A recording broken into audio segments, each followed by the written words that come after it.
اعوذ باللہ من الشیطان الرجیم بسم اللہ الرحمن الرحیم نحمدہ ونصلی علی رسولہ الکریم۔ دوستو، نبی کریم صلی اللہ علیہ وآلہ وسلم کے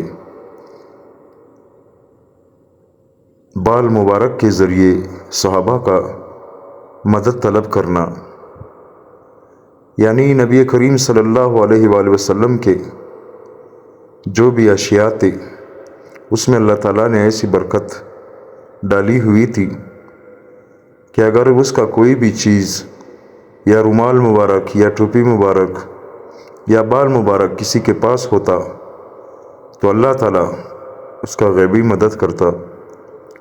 حضرت جعفر بن عبداللہ بن حکم رحمۃ اللہ علیہ کہتے ہیں، حضرت خالد بن ولید رضی اللہ عنہ نے جنگ یرموک کے دن اپنی ایک ٹوپی نہ پائی تو ساتھیوں سے فرمایا اسے تلاش کرو۔ انہوں نے تلاش کیا تو انہیں نہ ملی، فرمایا اور تلاش کرو، اور تلاش کیا گیا تو مل گئی۔ لوگوں نے دیکھا تو وہ بالکل پرانی ٹوپی تھی۔ حضرت خالد رضی اللہ عنہ نے فرمایا، ایک دفعہ حضور صلی اللہ علیہ وآلہ وسلم نے عمرہ کیا، پھر بال منڈوائے، لوگ آپ صلی اللہ علیہ وآلہ وسلم کے بالوں پر چپٹ پڑے۔ میں نے بھی آگے بڑھ کر آپ صلی اللہ علیہ وآلہ وسلم کی پیشانی کے بال اٹھا لیے اور اس ٹوپی میں رکھ لیے۔ جب میں کسی لڑائی میں شریک ہوتا ہوں اور یہ ٹوپی میرے پاس ہوتی ہے تو مجھے اللہ کی غیبی نصرت ضرور نصیب ہوتی ہے۔ حضرت جعفر رحمۃ اللہ علیہ کہتے ہیں، حضرت خالد بن ولید رضی اللہ عنہ کی ٹوپی میں حضور صلی اللہ علیہ وآلہ وسلم کے چند بال مبارک رکھے ہوئے تھے۔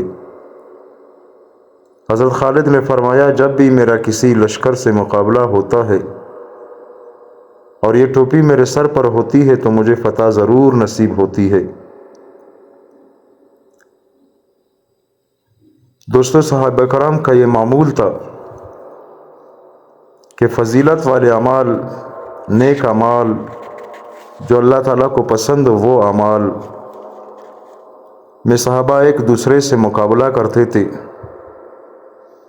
کہ اللہ کے نزدیک اس عمل میں سب سے زیادہ، سب سے پہلے نمبر پر میں آ جاؤں۔ حضرت شقیق رحمۃ اللہ علیہ کہتے ہیں، ہم نے ایک دن کے شروع میں جنگ قادسیہ میں لڑائی شروع کی۔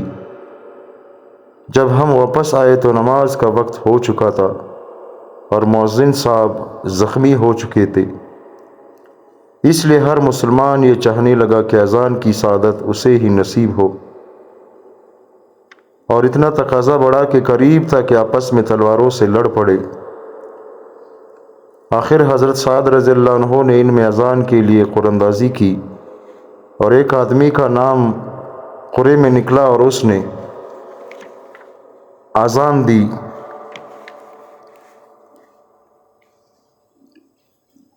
حضرت معقل بن یسار رضی اللہ عنہ حضرت نعمان بن مقرن رضی اللہ عنہ کی امارت میں اصفہان کے فتح ہونے کے بارے میں لمبی حدیث ذکر کرتے ہیں۔ اس میں یہ بھی ہے کہ حضرت نعمان لشکر لے کر اصفہان کے قریب پہنچے تو ان کے اور اصفہان کے درمیان دریا تھا۔ حضرت نعمان نے حضرت مغیرہ بن شعبہ رضی اللہ عنہ کو قاصد بنا کر اصفہان بھیجنا چاہا۔ ان دنوں اصفہان میں ذوالحاجبین بادشاہ تھا۔ اس نے آنے والے صحابی کو مرعوب کرنے کے لیے اپنے ساتھیوں سے مشورہ کیا کہ کیا میں اپنا دربار فوجی انداز سے سجا کر بیٹھوں یا شاہانہ شان و شوکت سے سجاؤں۔ اس کے ساتھیوں نے شاہانہ شان و شوکت کا مشورہ دیا، چنانچہ اس نے شاہی طریقے سے اپنا دربار سجایا، خود شاہی تخت پر بیٹھا اور سر پر شاہی تاج رکھا اور درباری اس کے گرد دو صفے بنا کر کھڑے ہو گئے۔ ان لوگوں نے دیباج کے ریشمی کپڑے پہن رکھے تھے، ان کے کانوں میں بالیاں اور ہاتھوں میں کنگن تھے۔ حضرت مغیرہ بن شعبہ دربار میں آئے، وہ سر جھکائے تیزی سے چل رہے تھے۔ ان کے ہاتھ میں نیزہ اور ڈھال تھی اور لوگ 2 صفے بنائے بادشاہ کے گرد قالین پر کھڑے تھے۔ حضرت مغیرہ نیزے پر ٹیک لے کر چل رہے تھے جس سے وہ قالین پھٹ گئی۔ ایسا انہوں نے قصداً کیا تھا کہ یہ ان لوگوں کے لیے بدفعلی ہو۔ ذوالحاجبین نے ان سے کہا، اے جماعت عرب، تم لوگ سخت فاقہ اور مشقت میں مبتلا ہو، اس لیے اپنے ملک سے نکل کر ہمارے ہاں آ گئے ہو۔ اگر تم چاہو تو ہم تمہیں غلہ دے دیتے ہیں، اسے لے کر تم اپنے ملک واپس چلے جاؤ۔ پھر حضرت مغیرہ نے گفتگو شروع فرمائی، پہلے اللہ کی حمد و ثنا بیان کی، پھر فرمایا، ہم عرب لوگ واقعی بہت برے تھے، مردار جانور کھایا کرتے تھے اور بڑے کمزور تھے۔ تمام لوگوں کا ہم پر زور چلتا تھا، ہمارا کسی پر نہیں چلتا تھا۔ پھر اللہ نے ہم میں ایک رسول بھیجا جو ہمارے شریف خاندان کا تھا، جس کا حسب ہم میں سب سے اعلیٰ تھا، جس کی بات سب سے زیادہ سچی تھی۔ انہوں نے ہم سے وعدہ کیا تھا کہ یہ جنگ فتح ہو کر ہمیں ملے گی، اور اب تک ہم ان کے تمام وعدوں کو سچا پا چکے ہیں، اور میں یہاں بڑے شاندار کپڑے اور قیمتی سامان دیکھ رہا ہوں۔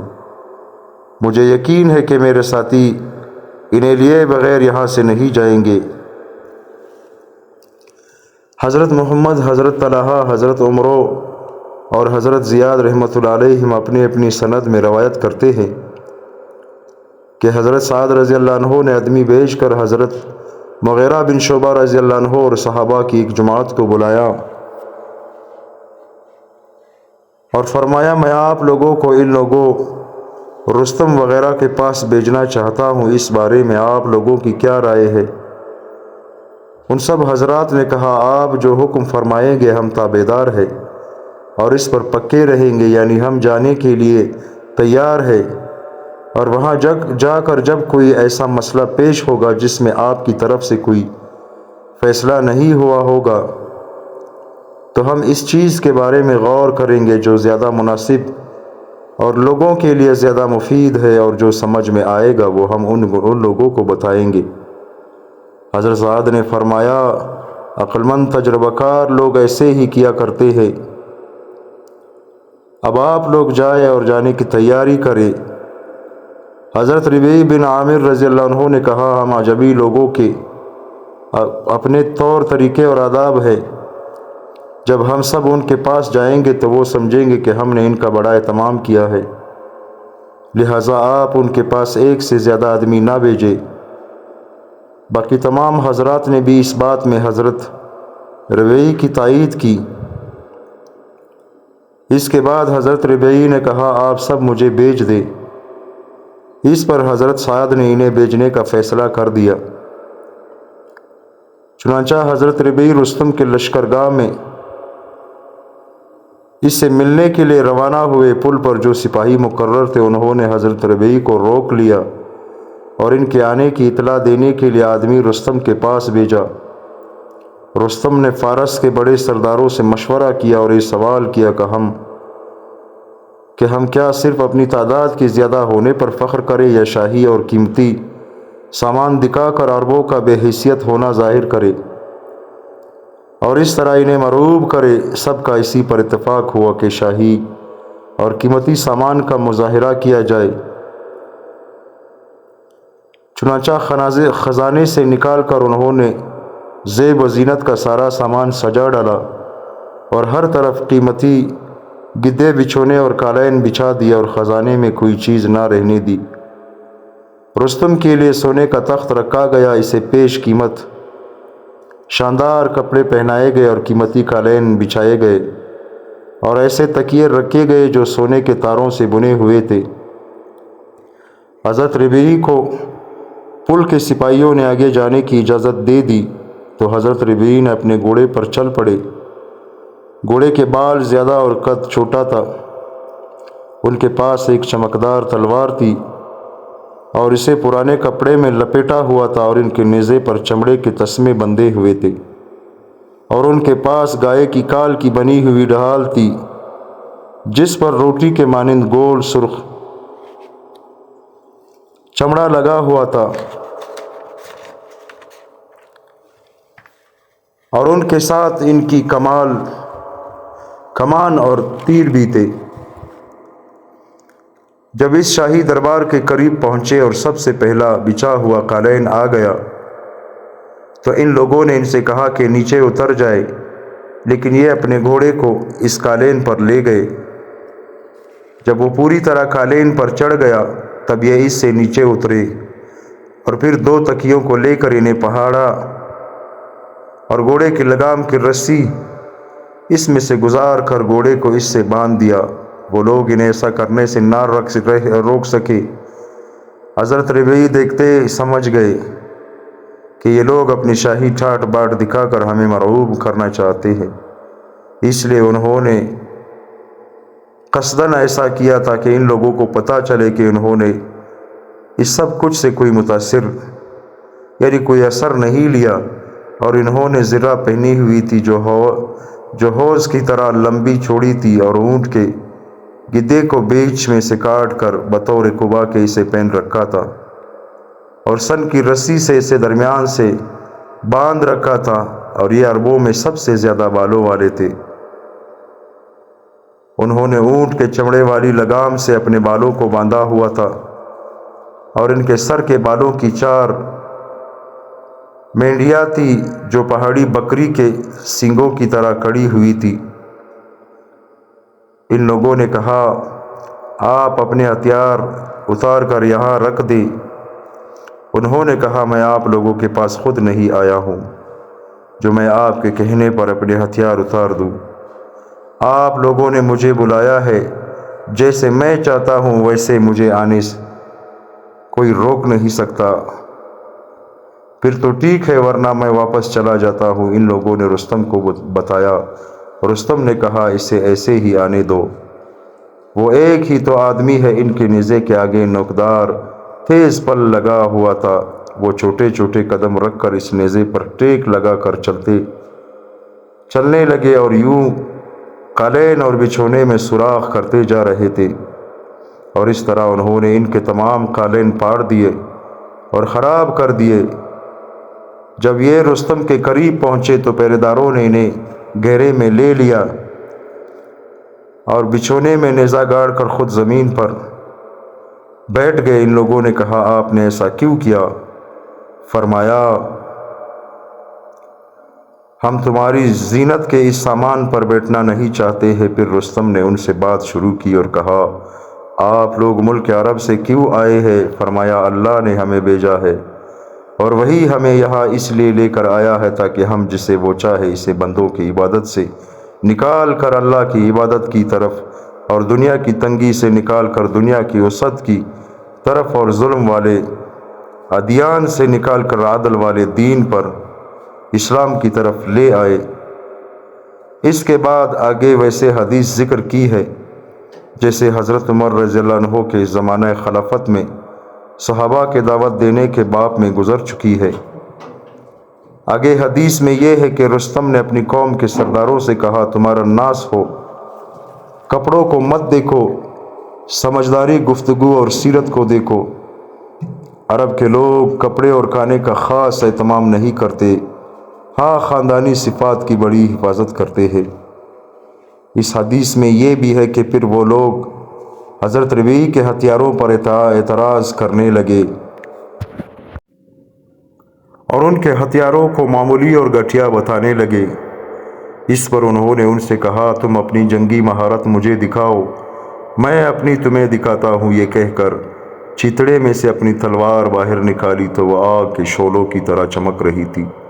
ان لوگوں نے کہا، بس کرے اور اسے نیام میں رکھ لے۔ چنانچہ انہوں نے اسے نیام میں رکھ لیا۔ پھر حضرت ربیعی نے ان کی ڈھال پر تیر مارا تو وہ پٹ گئی، اور ان لوگوں نے حضرت ربیعی کی ڈھال پر تیر مارا تو وہ نہ پٹی بلکہ صحیح سالم رہی۔ پھر فرمایا، اے فارس والو، تم لوگوں نے کھانے پینے اور لباس کو بڑا کام بنا رکھا ہے، ہم انہیں چھوٹے کام سمجھتے ہیں۔ پھر لوگوں نے کھانے پینے اور لباس کو بڑا کام بنا رکھا ہے، ہم انہیں چھوٹے کام سمجھتے ہیں۔ پھر حضرت ربیعی نے انہیں غور کرنے کے لیے 3 دن کی مہلت دے کر واپس چلے گئے۔ اگلے دن رستم نے پیغام بھیجا کہ اسی آدمی کو پھر بھیج دے۔ اس پر حضرت سعد نے حضرت حذیفہ بن محسن رضی اللہ عنہ کو بھیجا، وہ بھی حضرت ربیع کی طرح معمولی کپڑوں میں اور سیدھی سادی حالت میں چلے۔ جب پہلے قالین کے پاس پہنچے تو وہاں والوں نے کہا، اب آپ اپنی سواری سے نیچے اتر جائے۔ انہوں نے فرمایا، میں تب اترتا اگر میں اپنی ضرورت کے لیے یہاں آتا۔ تم جا کر اپنے بادشاہ سے پوچھو کہ میں اس کی ضرورت کی وجہ سے آیا ہوں یا اپنی ضرورت کی وجہ سے۔ اگر وہ کہے میں اپنی ضرورت کی وجہ سے آیا ہوں تو بالکل غلط کہتا ہے اور میں تمہیں چھوڑ کر واپس چلا جاؤں گا، اور اگر وہ کہے میں اس کی ضرورت کی وجہ سے آیا ہوں تو پھر تم لوگوں کے پاس ویسے ہی آؤں گا جیسے میں چاہوں گا۔ اس پر رستم نے کہا، اسے اپنے حال پر چھوڑ دو، جیسے آتا ہے آنے دو۔ چنانچہ حضرت حذیفہ وہاں سے آگے چلے اور رستم کے پاس جا کر کھڑے ہو گئے۔ رستم اپنے تخت پر بیٹھا ہوا تھا، اس نے کہا، نیچے اتر جائے۔ حضرت حذیفہ نے کہا، میں نہیں اتروں گا۔ جب انہوں نے اترنے سے انکار کر دیا تو رستم نے ان سے کہا کہ کیا بات ہے، آج آپ آئے ہیں، ہمارے کل والے ساتھی نہیں آئے؟ حضرت حذیفہ نے کہا، ہمارے امیر سختی نرمی ہر حال میں ہمارے درمیان برابری کرنا چاہتے ہیں، کل وہ آئے تھے، آج میری باری ہے۔ رستم نے کہا، آپ لوگ کیوں آئے ہو؟ فرمایا، اللہ نے ہمیں اپنا دین عطا فرما کر ہم پہ بڑا احسان فرمایا ہے، ہمیں اپنی نشانیاں دکھائی، یہاں تک کہ ہم نے اسے پہچان لیا، حالانکہ ہم اس سے پہلے اسے بالکل نہیں جانتے تھے۔ پھر اللہ نے ہمیں حکم دیا کہ ہم تمام لوگوں کو 3 باتوں میں سے ایک بات کی دعوت دیں، ان باتوں میں سے جسے بھی وہ مان لیں گے اسے ہم قبول کر لیں گے۔ پہلی بات یہ ہے کہ اسلام لے آؤ، اگر اسلام لے آؤ گے تو ہم تمہیں چھوڑ کر واپس چلے جائیں گے۔ دوسری بات یہ ہے کہ اگر اسلام نہیں لاتے تو پھر جزیہ ادا کرو، اگر جزیہ ادا کرو گے اور تمہیں ضرورت پڑی تو ہم تمہارے دشمن سے حفاظت کریں گے۔ تیسری بات یہ ہے کہ یہ دونوں باتیں منظور نہ ہو تو پھر لڑائی اور مقابلہ۔ رستم نے کہا، کیا چند دن تک کے لیے صلح ہو سکتی ہے؟ فرمایا، ہاں، 3 دن تک کے لیے ہو سکتی ہے، لیکن وہ 3 دن کل گزشتہ سے شمار ہوں گے۔ جب رستم نے حضرت حذیفہ سے بھی وہی جواب پایا جو حضرت ربیع سے سنا تھا تو اس نے حضرت حذیفہ کو واپس کر دیا اور اپنے ساتھیوں کی طرف متوجہ ہو کر کہنے لگا، تمہیں میری رائے سمجھ میں کیوں نہیں آ رہی ہے؟ کل ہمارے پاس پہلا آدمی آیا، وہ ہم پر غالب آ گیا اور ہماری قالین پر نہ بیٹھا بلکہ ہمارے انتظامات چھوڑ کر ہماری زمین پر بیٹھ گیا۔ اس نے اپنا گھوڑا ہماری زینت کے سامنے کے اوپر کھڑا کیا اور ہم نے زینت کے لیے جو تکیے رکھیے تھے ان کے ساتھ اپنا گھوڑا باندھ دیا۔ اسے اچھی فال لینے کا موقع مل گیا کیونکہ وہ ہمارے زمین کو بھی اپنے ساتھیوں کے پاس لے گیا اور زمین میں جو کچھ تھا اسے بھی لے گیا۔ ان تمام باتوں کے باوجود وہ عقلمند بھی بہت تھا۔ آج یہ دوسرا آدمی ہمارے پاس آیا تو یہ آ کر ہمارے سر پر کھڑا ہو گیا، یہ بھی اچھے فال لے کر گیا، یہ تو ہمیں نکال کر ہماری زمین پر قبضہ کرے گا۔ رستم کے ساتھیوں نے رستم کی باتوں کا سخت جواب دیا اور ان میں بات چیت اتنی بڑی کہ رستم کو بھی غصہ آ گیا اور اس کے ساتھیوں کو بھی۔ اگلے دن رستم نے پیغام بھیجا کہ ہمارے پاس ایک آدمی بھیجو۔ چنانچہ مسلمانوں نے حضرت مغیرہ بن شعبہ کو بھیجا۔ حضرت ابو عثمان نہدی رحمۃ اللہ علیہ کہتے ہیں، جب حضرت مغیرہ رضی اللہ عنہ پل پر پہنچے اور پل پار کر کے فرس والوں کے پاس جانا چاہا تو انہیں سرداروں نے روکا اور رستم سے ان کے بارے میں اجازت طلب کی، اور انہوں نے صحابہ کرام کو مرعوب کرنے کے لیے جو شاہی انتظامات کر رکھے تھے وہ سارے اسی طرح سے تھے، انہوں نے کوئی تبدیلی نہیں کی تھی۔ ان لوگوں نے تاج اور قیمتی کپڑے جو کہ سونے کے تاروں سے بنے ہوئے تھے پہنے ہوئے تھے، اور تیر پھینکنے سے تیر جتنی دور جاتا اتنی دور تک قالین بچھائے ہوئے تھے، ان پر چل کر ہی آدمی ان کے بادشاہ تک پہنچ سکتا تھا۔ بہرحال رستم کے اجازت دینے پر حضرت مغیرہ وہاں سے آگے چلے۔ ان کے سر کے بالوں کی 4 مینڈیاں بنی ہوئی تھی۔ وہ چلتے چلتے جا کر رستم کے سامنے اس کے تخت اور گدے پر بیٹھ گیا۔ اس پر وہ سب لوگ حضرت مغیرہ پر چپٹے اور بڑبڑائے اور جھنجھوڑ کر انہیں تخت سے نیچے اتار دیا۔ حضرت مغیرہ نے فرمایا، ہمیں تو یہ خبر پہنچی تھی کہ آپ لوگ بڑے سمجھدار ہیں، لیکن میں نے آپ لوگوں سے زیادہ بیوقوف قوم کوئی نہیں دیکھی۔ ہم تمام عرب لوگ آپس میں برابر ہیں، ہم میں سے کوئی کسی کو اپنا غلام نہیں بناتا۔ ہاں کسی سے جنگ ہو تو پھر اور بات ہے۔ میرا خیال تھا کہ آپ لوگ بھی آپس میں ہماری طرح رہتے ہوں گے، اور آپ لوگوں نے جو کچھ کیا اس سے اچھا تو یہ تھا کہ مجھے پہلے ہی بتا دیتے کہ آپ لوگ آپس میں برابر نہیں بلکہ ایک دوسرے کے رب ہے۔ اگر رستم کے ساتھ بیٹھنا آپ لوگوں کے خیال میں ٹھیک نہیں ہے تو آئندہ ہم ایسا نہیں کریں گے۔ آپ لوگوں کے پاس میں سے خود نہیں آیا ہوں، آپ لوگوں نے بلایا تو میں آیا ہوں۔ آج مجھے پتہ چلا کہ تمہارا نظام ڈھیلا پڑ چکا ہے اور تم لوگ مغلوب ہونے والے ہو، اور اس طور طریقے اور اس سمجھ پر ملک باقی نہیں رہ سکتا۔ یہ باتیں سن کر عام لوگ کہنے لگے، اللہ کی قسم یا ربی بالکل ٹھیک کہہ رہا ہے۔ ان کے چودھری کہنے لگے، اللہ کی قسم اس نے تو ایسی بات کہی کہ ہمارے غلام ہمیں ہمیشہ اس کی طرف کھینچتے رہیں گے۔ اللہ ہمارے پہلوؤں کو غارت کر دے۔ کس قدر احمق تھے کہ ان عربوں کی بات کو معمولی سمجھتے رہے، آج یہ اتنے زوروں پر آ گئے ہیں۔ انہیں چاہیے تھا کہ ان عربوں کو شروع ہی میں کچل دیتے۔ اس کے بعد راوی نے باقی حدیث ذکر کی ہے جس میں رستم کے سوالات اور حضرت مغیرہ رضی اللہ عنہ کے جوابات کا ذکر ہے۔ دوستو، اللہ تعالی ہم سب کو ان باتوں پر عمل کرنے کی توفیق عطا فرمائے۔ انشاءاللہ اس کا بقایا حصہ میں کل بیان کروں گا۔ تب تک کے لیے اللہ حافظ۔